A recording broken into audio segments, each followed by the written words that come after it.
Okay, if you guys remember in um the streams we've unlocked all of Bierce's diaries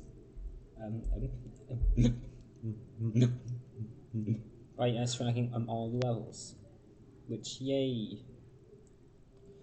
Also, guys, I'm going to replay the game on hard mode.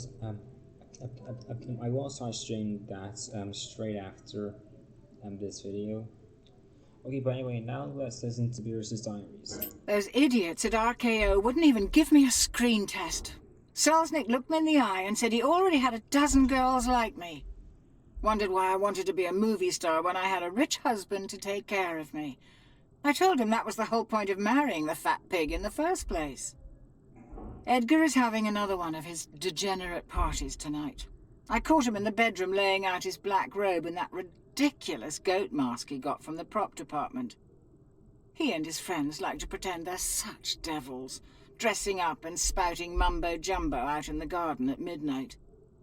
Every so often they pay one of the call girls a little extra to be their sacrifice. I'd tell them all what fools they are, but half of them work for the studios, and the rest are some of the most powerful men in the city. If Edgar can't make me a star, maybe one of them will.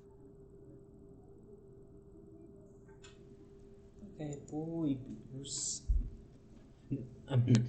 Yeah, so basically, Bierce married Edgar, someone who's rich, for the ability and to become a movie star, and yeah.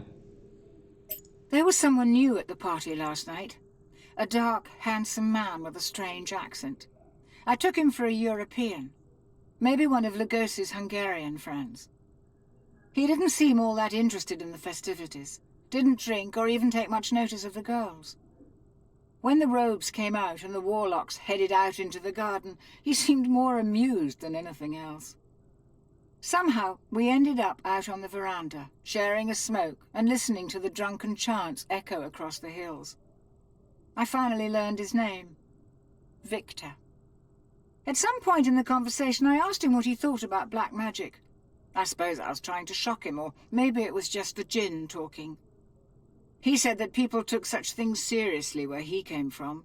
There were all sorts of stories about those who sold their soul in exchange for wealth, power, and fame. I laughed in his face, told him I didn't believe a word. He said it didn't matter what I believed, only what I wanted, and what I was willing to do in order to get it. Yep, I'm not even going to bother explaining because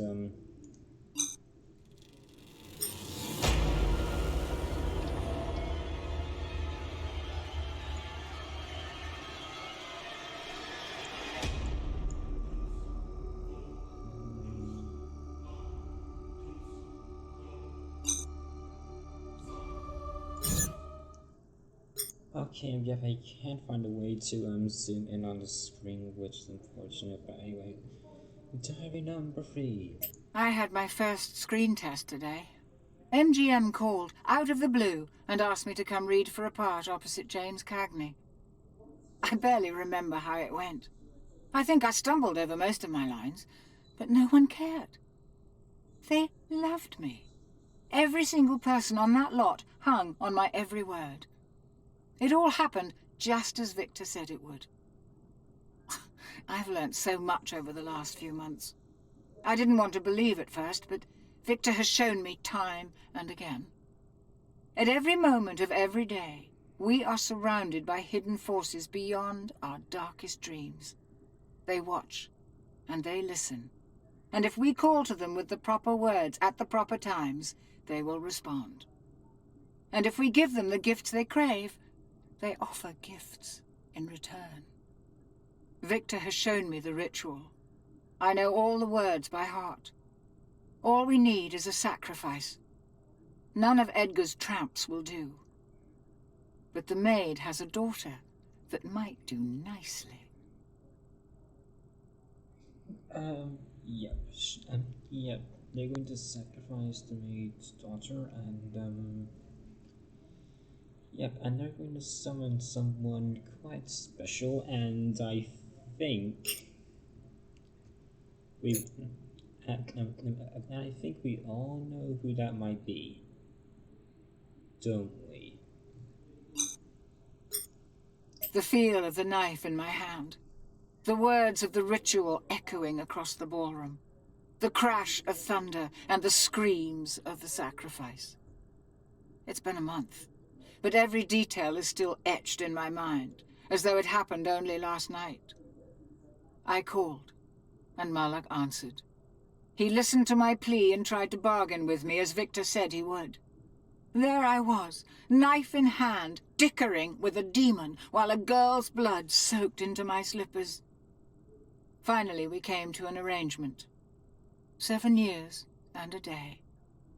After that, my soul was forfeit. I told him he was welcome to it. The phone hasn't stopped ringing since. Every studio wants me.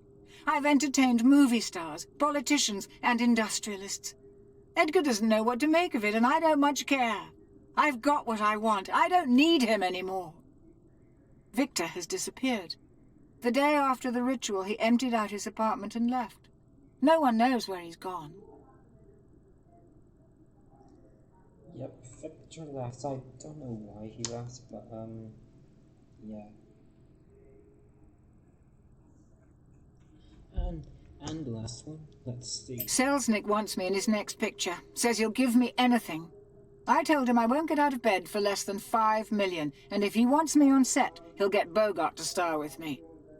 I don't care if he's under contract with MGM or not. The little toad turned such a lovely shade of purple. He'll give me what I want, though. They always do. Edgar finally died last night. It took 6 long months, and I don't know how much arsenic. Rat poison would have been quicker, but the police might have noticed. I'm almost tempted to let them arrest me anyway, just to see what would happen. I'd have judge and jury eating out of my hand before the day was out. The reporters would have a field day. Finally, a breakthrough in the search. There are rumors of a ring called the Riddle of Heaven, somewhere in China or possibly Tibet. It could be the answer I've been looking for. All I have to do is find it. Edgar's considerable fortune should help. Oh, Bierce, how naive you are. Well, so that's all of the current diaries so far. Okay, so when chapter 4 comes out, I will try to S-rank the other levels, and oh no. Okay, yeah, so anyway, I'm about to stream uh,